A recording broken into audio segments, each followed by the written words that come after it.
There was research done from a sociology professor named Laura Hamilton from the University of California. And she found through her research that greater parental contributions were linked with lower grades across all of four-year college institutions. I believe it.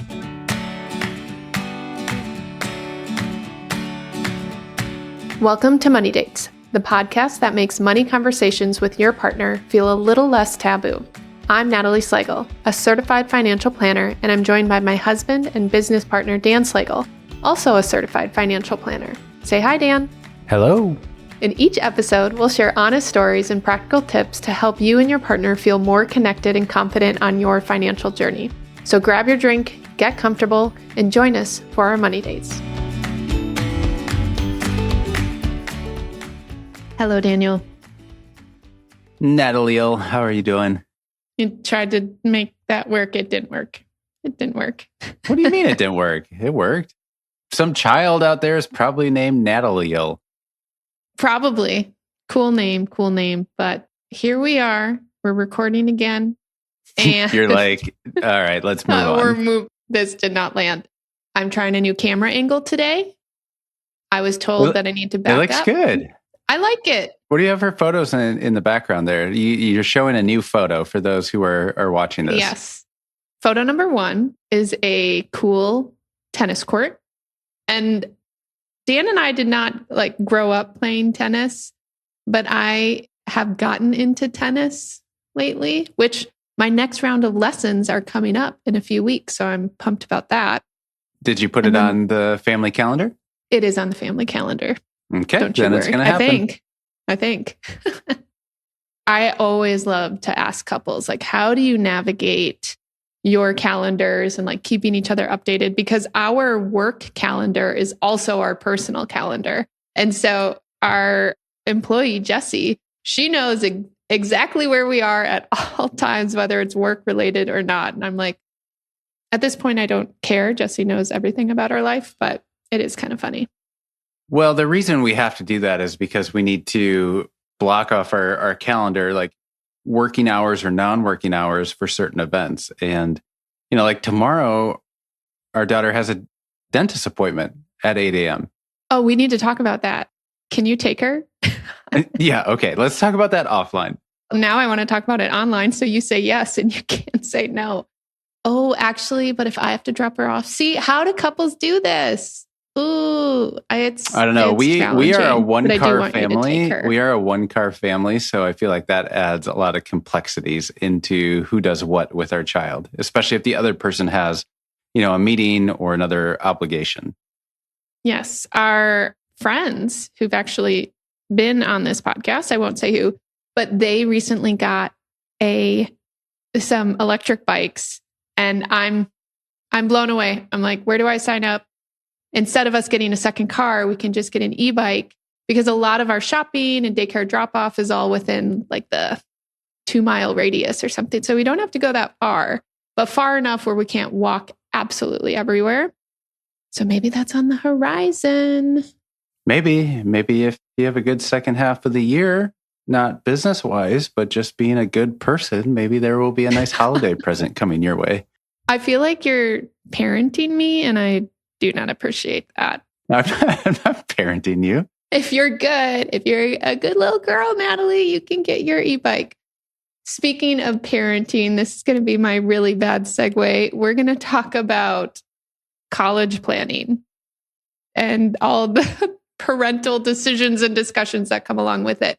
But this is exciting. I feel like we're getting better and better with this whole podcast thing, because we have planned ahead.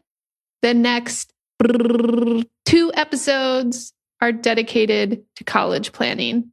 We're going to have a conversation today about the money conversations that you all need to be having with your partner before college visits and college firming up that decision happens. So today is kind of more so about the conversations and what you all need to kind of know and be on the same page before you're making a decision with what college your kids are going to go to.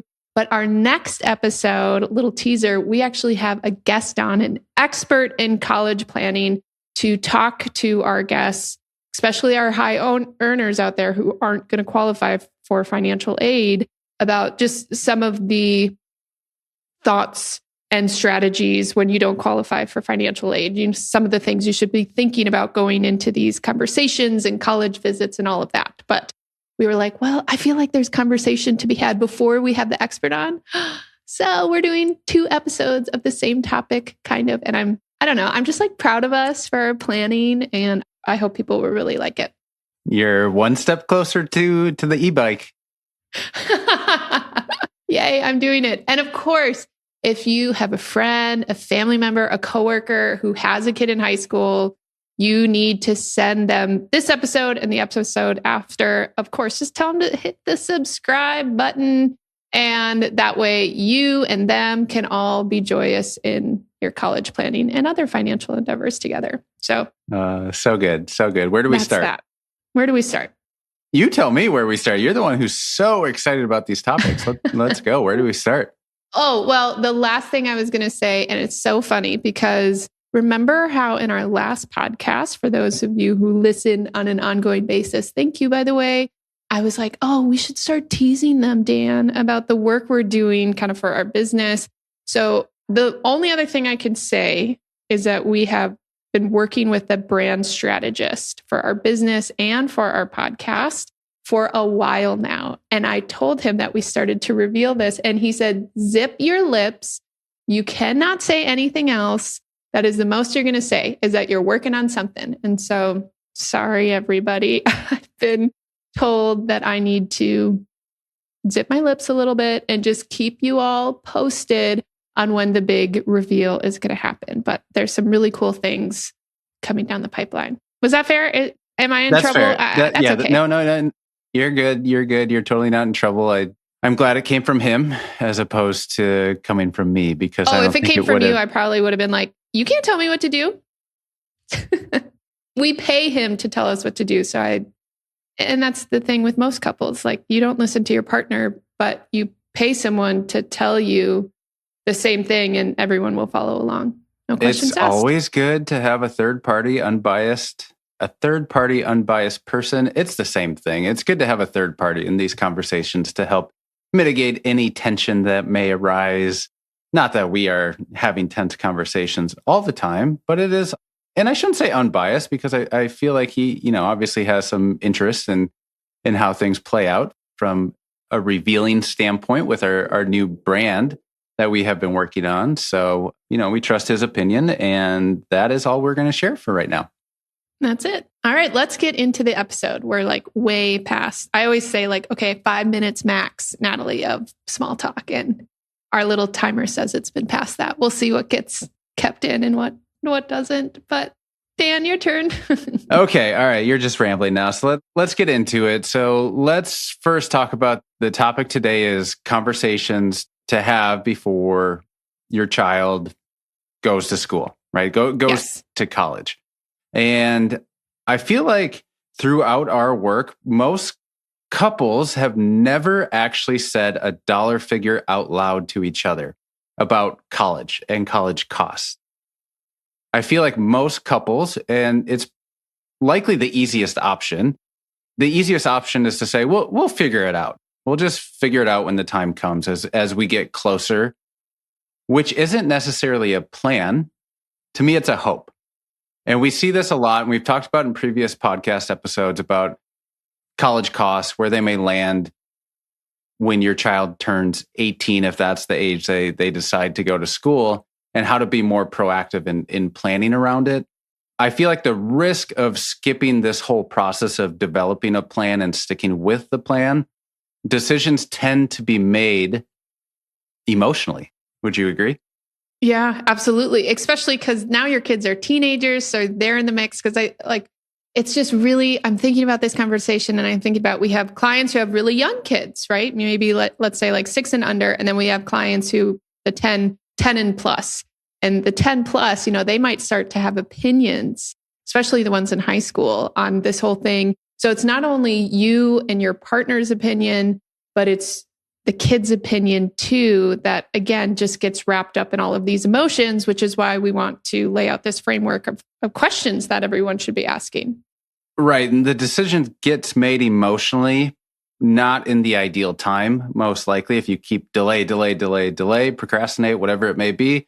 If you delay it, for example, like during a campus visit or after an acceptance or rejection letter, which may lead to choosing a different school, I feel like that's the worst possible moment to negotiate with your partner in terms of costs. Yes. And even worse, like, especially if your kid's getting older and older and like going through college visits and receiving an acceptance or rejection letter, that to me seems like also a bad time to negotiate with your child on what you're going to provide from a monetary standpoint to help pay for higher education.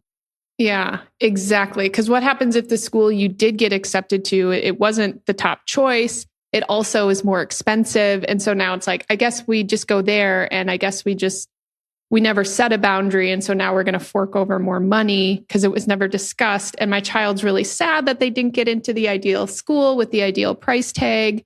And so here, I'll just pay for this and make you feel better. Like, not the situation anyone wants to be, which is why all these conversations need to be happening before the letters, acceptance or denial, comes through. So in this episode, I think what we should focus on for our listeners is giving them the framework or the questions that we want them and their partner, their family as a household to answer and go through together, right? Like I feel like that's one of the main objectives. And again, don't worry about trying to memorize this. Obviously, if you want to keep playing it and increase our stats, that's totally fine. But play it 1,000 times. Instead of doing that, we will actually provide some notes in an outline format in the show notes that you can actually just copy and paste for your own conversations at home.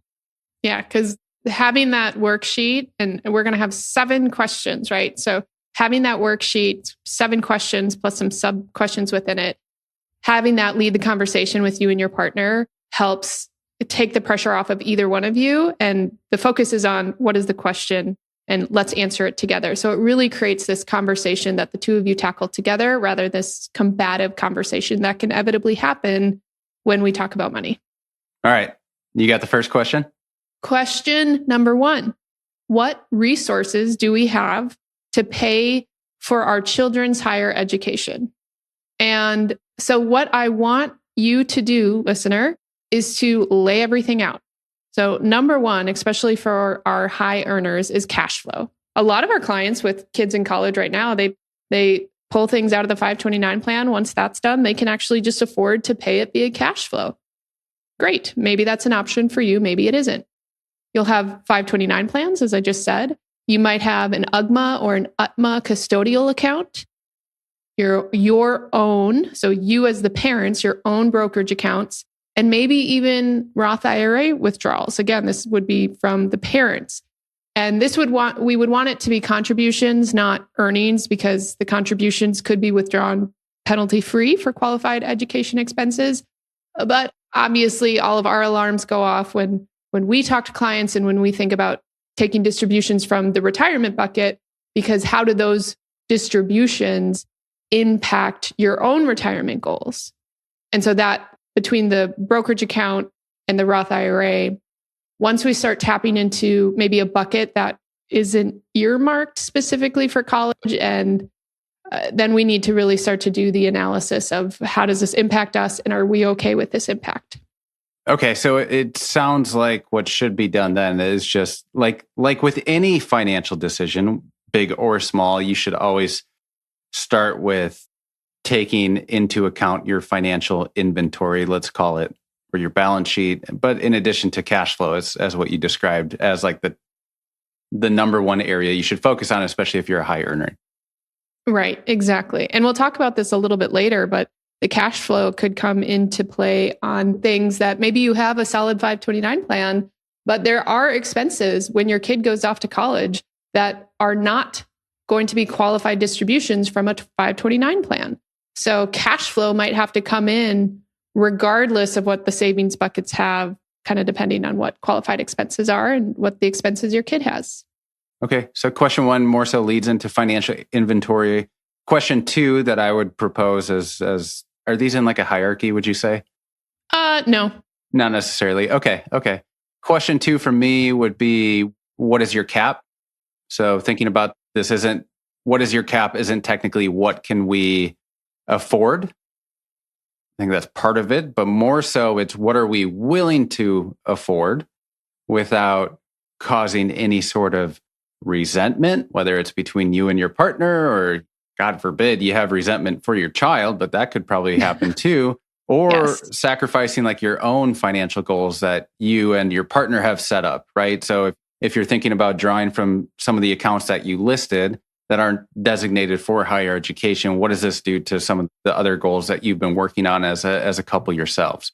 For example, maybe your cap is, gosh, in today's dollars, what does our analysis say right now? Like a little over 30,000 is the average in-state tuition, public in-state national tuition. Average.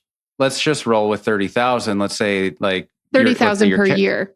Per year, thank you. So let's say your cap is 30,000 per year, and maybe your cap, as you talk through it, is like whatever it takes. We're going to do whatever it takes to pay for a 4-year degree because the numbers don't matter to me, and there's no way like I want my child to take on debt as they're in like their very early 20s when they graduate. Right. That's also part of it, which we'll get into later in some of the other questions that we have proposed. Thinking about like how much do you want to fund as parents, and like do you want your child to have any part in the funding, which again we'll get into a little later. So I think some like discussion prompts for couples to answer together with question 2, again, what is your cap, is thinking about it. Is this a per child cap or a household lifetime like total? So thinking about it in the context of, is it 30,000 per year?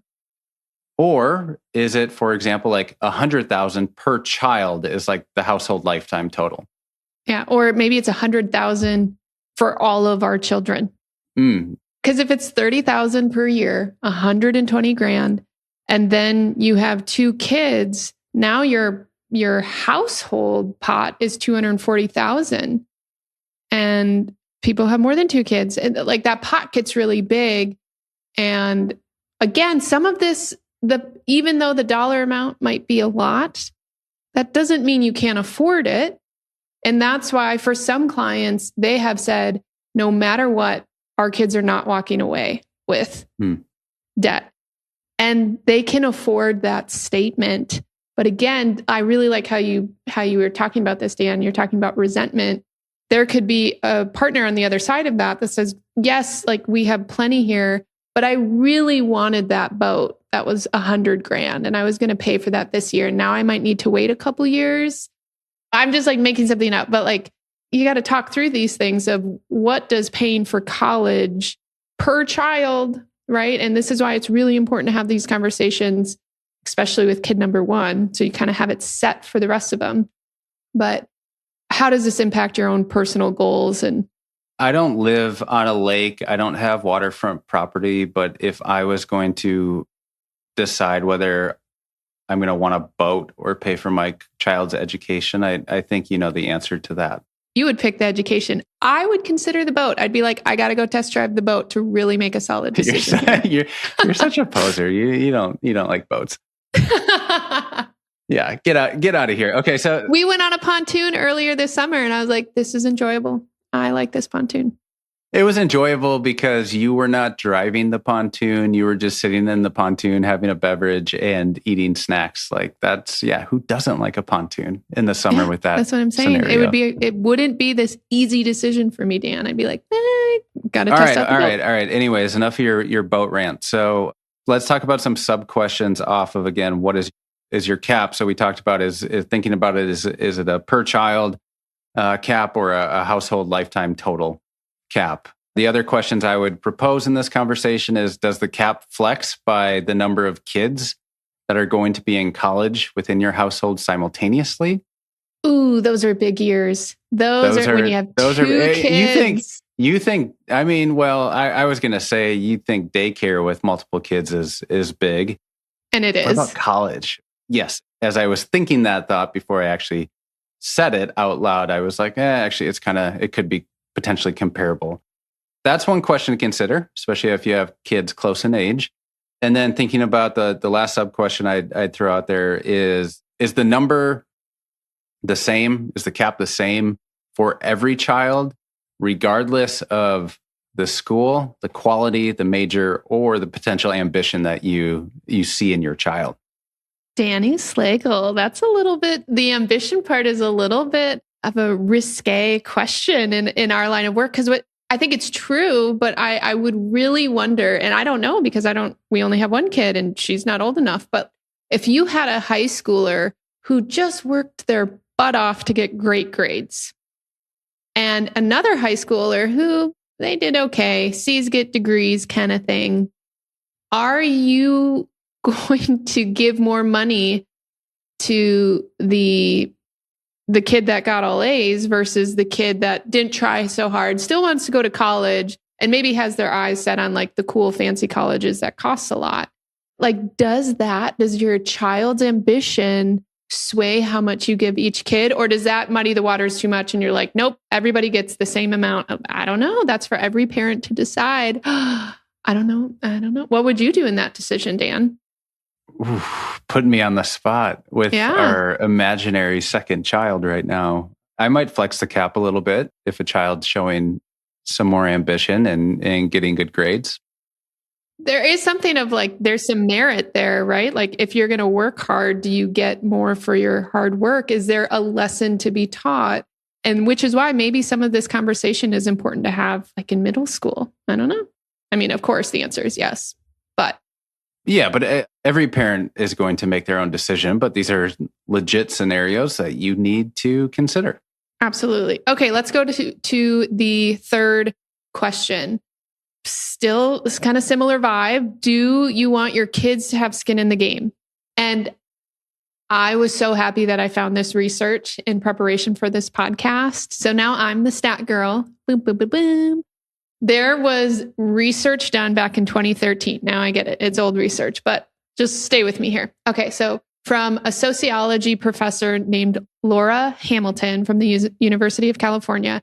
And she found through her research that greater parental contributions were linked with lower grades across all of 4-year college institutions. I believe it. You believe it? Yeah. I believe it, but I'm like still a little surprised by that. I'm not surprised. If someone's paying your way, especially if you're at a school, maybe you have to take classes that like the basic classes, that like everyone is required to take and maybe doesn't fit your interest into what you truly want to study.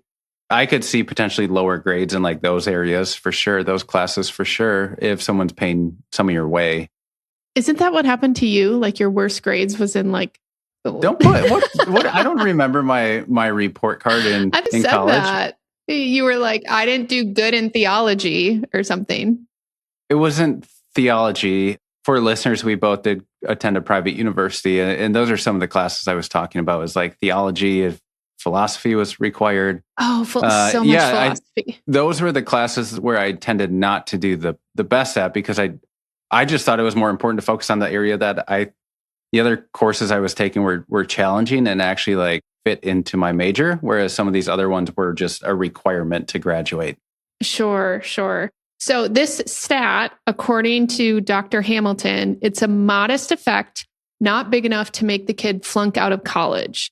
She also said, but it was surprising because everybody has always assumed that the more you give, the better your child does, and that's just not the case. Dr. Hamilton found that the students with the lowest grades were those whose parents paid for them without discussing the student's responsibility for their education. Which is why we're having this podcast. Really cool. Okay. Parents could minimize the negative effects if you are going to pay for college by setting clear expectations about grades and progress toward graduation. So I just thought this was really neat. There's a really good article in the New York Times about this. So we will provide that article in our show notes if you want to look into it more, because I found the article itself actually pretty fascinating. Anyways, do you want your kids to have skin in the game? So if the answer is maybe or yes, there are two common models and kind of the only models. You could do a percentage base, like, hey, kid, you're going to pay for 10% of your college, which could help them. Oh, if I go to the $80,000 a year, that's a lot different than if I go to the $40,000 a year. So I think percentage is it helps you just automatically attribute the cost to the payment that you have. And then, of course, you could just do a flat dollar amount. So, okay, regardless of the cost, kid, you're going to pay $5,000 a year, or you're going to do a work study. Dan, you did work study. I did do work study. Yep, that's where I learned to be an expert painter, and I'm very good at cutting when it comes to painting. So it paid off. I didn't Definitely even my adult know life. that about you. Always are like, I'm such a good painter, and I've always been like, why does he keep telling me that? More proof that you just don't listen to me sometimes. I'm sorry. I really try. I don't know if you've probably told me this. You're a paint. Okay. Your work study was painting. Did you paint dorm rooms? We painted dorm rooms. We painted apartments that were owned by the university. Who taught you how to paint? Daryl. I think his name is that was Daryl. Actually his name? It was either Daryl or Darren. Yeah, he was just hired by the school. I don't remember seeing him during the school year on campus. Maybe he was. Maybe he was actually a full-time employee at the university. But yeah, he taught me everything I know about painting. Wow. Y'all, if you want to get to know your partner better, start a podcast. I tell you, the things I learned from doing this is quite impressive. Okay. So is your kid going to have skin in the game? Present those two different models, percentage-based, flat dollar amount. And again, if the answer is yes, is this expectation that they're paying tuition only? Because I think the work study, Dan, it went to your tuition payment directly. Yeah. Right? You didn't pocket that money. It went to your tuition. Correct. Yeah. So is it tuition only, or does it apply to their contribution on the whole cost bucket, which it will remind you what to think about with that? So like rent, food, technology, phone bills. And again, how do you want them to pay for it? So during the school year, maybe they have a part-time job, or after, maybe again, they'll just take loans out in their name. And so they'll pay for it once they get the big person job. So different ways to have skin in the game and being intentional. Because again, a lot of folks, especially those who listen to our podcasts and our clients, they might be able to afford a sticker price, whatever that is to them.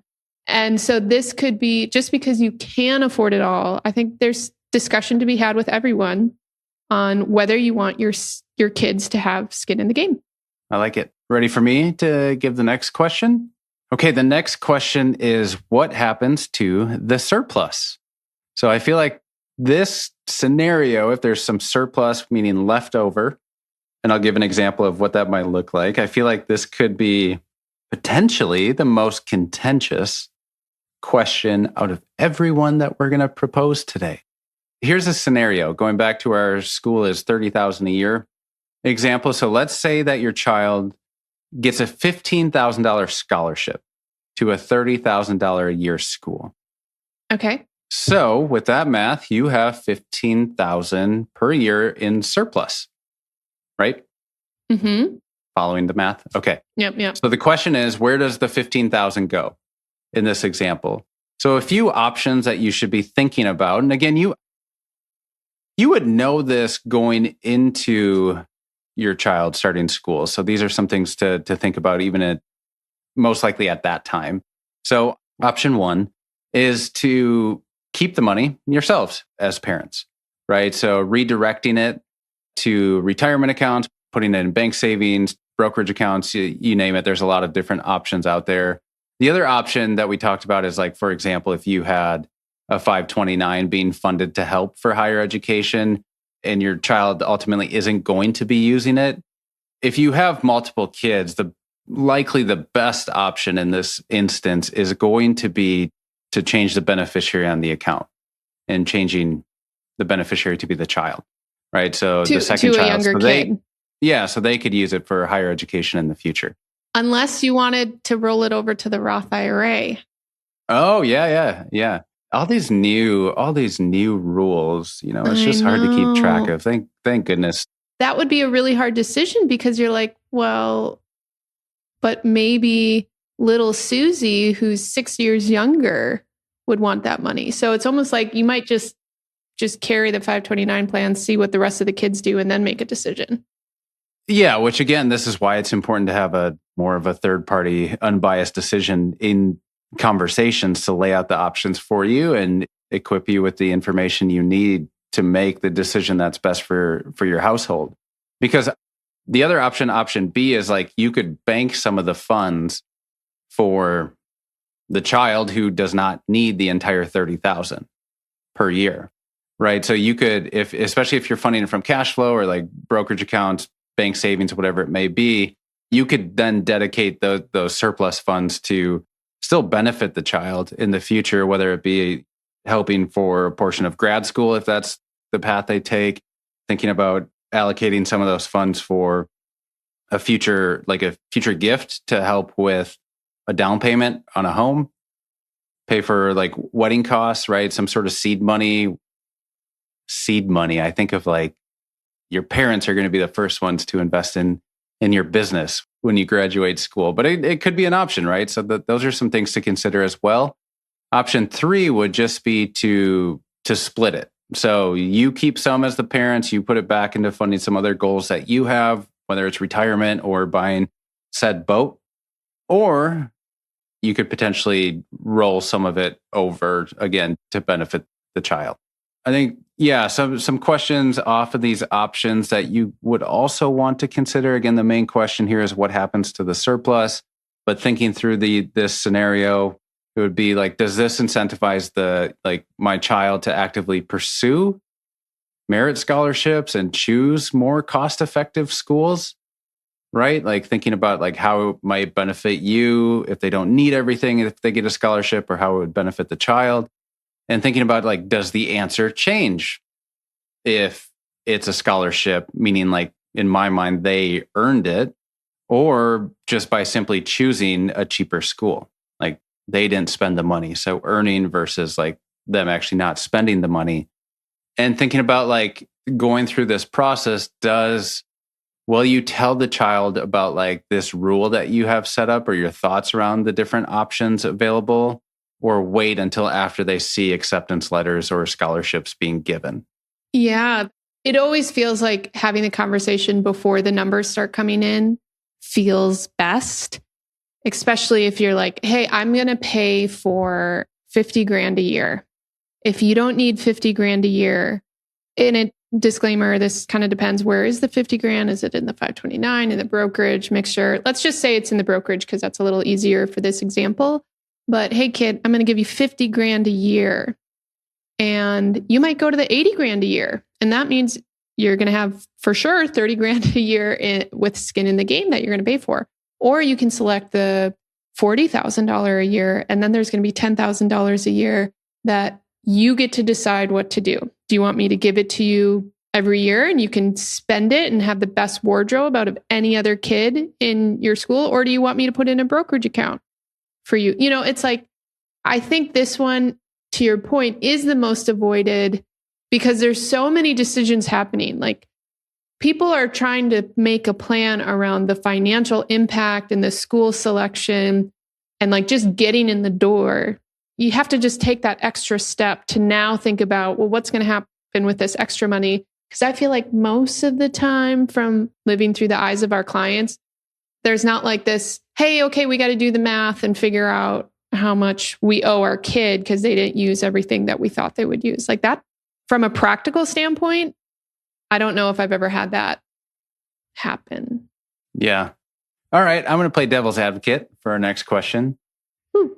Take the opposite end of this. What happens if your child goes over budget? Okay. They go over budget. And I would think they go over budget and maybe you were kind of planning on you were going to pay for everything. Okay. So let's talk about going over budget. So some discussion prompts. Is the overage the child's full responsibility? Is it split with the parent? Or does it require a joint conversation before enrollment? Also, do you allow any exceptions? Well, if it's Stanford, We'll stretch. That's totally fine. Harvard, great. And are both spouses actually aligned? So that would be kind of a hefty conversation. I'm just envisioning, Dan, like you and I are sitting down, our daughter is going off to school and we're like, okay, 40 grand a year. That's your budget. And she's like, oh, Mom and Dad, I found a school. I love it so much. It's $55,000. And I can see you and I needing to have conversations about that and maybe not being in alignment because again, I want my pontoon. I want my boat. And you're like, education is so important. I swear if if our daughter is 16, whenever we have this conversation and you want a pontoon, I am going to be so upset.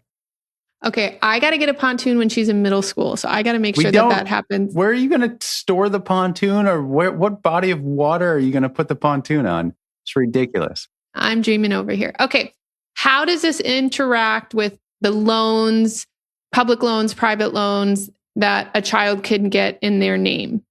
Right. So like we're going to talk, I think, a lot more about this in our next episode about like funding and ways to think about, again, like the financing behind all of this, but just having parameters on what happens if they go over budget and the partners being like, oh, they're getting a loan, easy peasy. Or let's tell her that the budget's 40, but really, behind the scenes, it's 60. I don't know. However you and your partner want to go about that. Yeah. Next question. What's actually in the entire bucket? And I'll talk about the bucket here in a second, because I think there's a classic mistake in the conversations leading up to higher education funding. And that's parents think $30,000 a year means tuition. And then you get blindsided by everything else. Right. Right. So thinking about, well, what else? We have tuition and fees, room and board, books, course materials.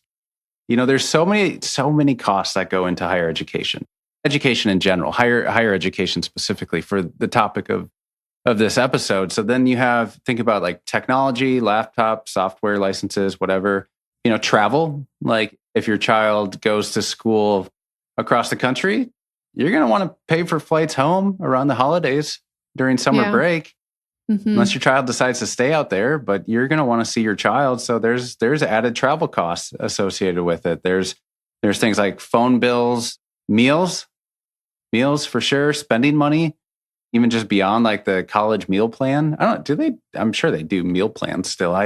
Did you like our college cafeteria? I never used it because I never didn't used live. it. Yeah, because I didn't live on campus because I was at St. Kate's my first year. Oh, that's right. Okay. See, you're learning stuff about me. You don't listen. I loved the chicken tenders. That was great. I always so I paid for my food I always had a job in college. So my job was to pay for rent and food. And my roommates, they're still like my great, great college friends. They like still to this day make fun of the food that I would make. I would have like a tomato with pepper on it. I would have like cottage cheese. Maybe I would put cottage cheese on the tomato for like a really fulfilling meal. But like that's what I ate. Would love it to have a little bit bigger budget than that, but that's okay. Yeah. But yeah, the other night you put cottage cheese on avocado toast. It was so good. What are you doing? That brought you back. Okay, now I know where that comes from. I bet there's someone listening who has done that before. It was so good. No one has ever done that before except for you. All right, so I guess the discussion prompt in this overall question is the $30,000 again in this example the sticker price, or is it the all-in cap? And again, these can be very different numbers based on all of the various expenses I just provided. And most couples likely haven't even distinguished between them. Yeah. Okay. Last question. We made it. Question number 7. When and how do you tell your children? This whole episode impacts your child. And at some point, you need to talk to them about it. And you need to decide when the appropriate time is to talk about it and how, right? So what age is the right time. So I would say early enough where it starts to shape maybe the school list building, but not just like the final decision. So oftentimes we think these conversations are valid sophomore or junior year of high school. And it doesn't need to be like a one and done conversation, right? Like it can be an evolving one. So you just like start to build the talking points so that they know what to keep in mind. And then who delivers it? Is this both parents sitting down, or does it come up more informally when mom or dad are in the car driving kid home from their soccer game? I don't know. Like, again, this is what you got to figure out. And then how do you frame it? I think this is really important. How do you frame it so it doesn't feel like this huge rejection of their dreams, but instead it's like this shared strategy? Because I think when we've talked to our clients about, hey, talk to us about college and how your parents funded it, if they funded it, and how were the conversations, most of our clients have always said, oh, we didn't really talk about it. And so I think just having the conversation alone, and again, the framing is important, but I think our clients and most of our listeners will do a good job of this, but like framing it in a way that the tone matters so that this is us tackling this together. This isn't me giving you a big NO. This is me talking about it. This is a really important conversation. And I know it can be hard to have sit down serious conversations with teenagers because they are at their friend's house as soon as they get home, but it's important. And that's why you have these conversations. You work on this checklist, you put it on the kids' calendar, whatever you got to do. Do kids have calendars? I don't know. Oh my gosh. Can you imagine, like, I want to know this. If your child's old enough, do you add them to your Google family calendar? Maybe. Wow. I never thought about that. My good friend who has 16-year-old, a lot of times she will tell me, oh, my daughter forgot to tell me about this event that she had. And so I'm like, calendar, like what, how did kids? But it also depends on the child remembering to put it in the calendar. Yeah, that too. Okay, well, that's it. Those are the 7 questions. Can you all recite it back?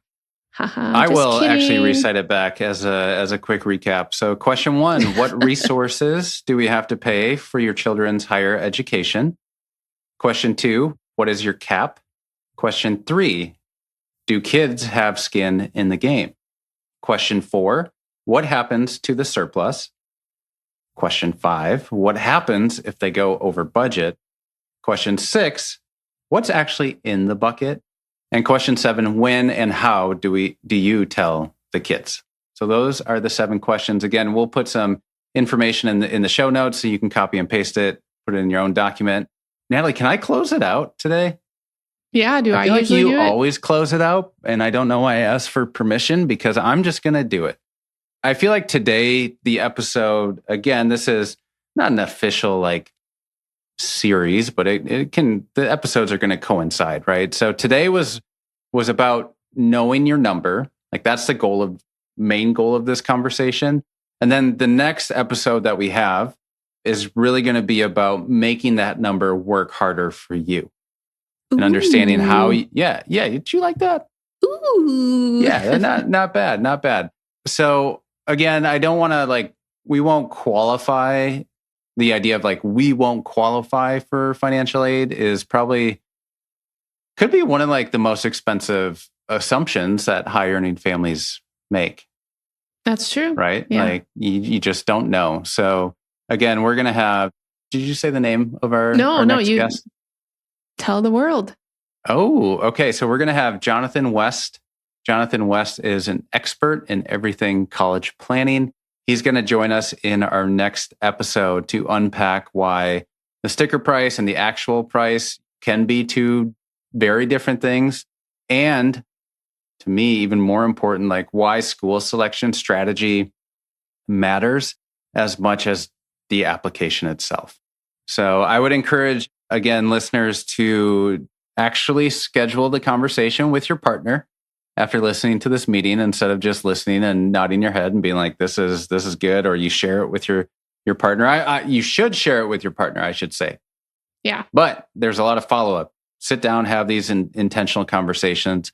And I think that hopefully will set you up for success as we go through the college planning process. That's it. Thanks, Natalie. Bye, Dan.